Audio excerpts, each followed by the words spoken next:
Hello, আসসালামু আলাইকুম। আজকে আমরা খুব কালারফুল একটা চাইনিজ ভেজিটেবল করে দেখাচ্ছি আমি। ১ম স্টিম করে নিচ্ছি ভেজিটেবলটাকে। পেঁপে, গাজর, বরবটি, তারপর শেষ মুহূর্তে দিয়ে দিচ্ছি ফুলকপি।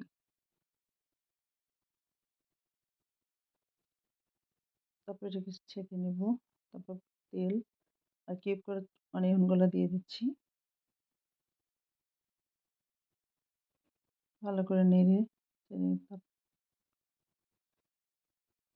আদা রসুন দিয়ে তারপর মুরগিগুলো দিয়ে দিচ্ছি। কিউব করে কাটা মুরগি ছিল, মুরগিটা দিয়ে দিয়েছি।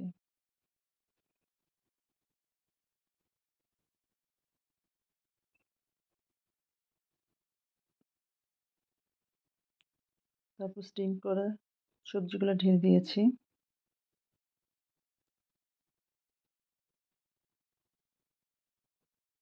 ক্যাপসিকাম দিয়েছি।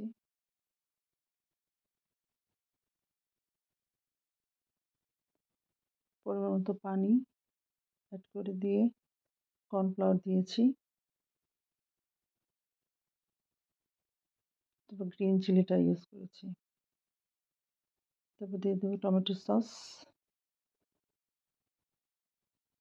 হয়ে গেল আমাদের খুব সুন্দর কালারফুল একটা চাইনিজ ভেজিটেবল উইথ অনিয়ন।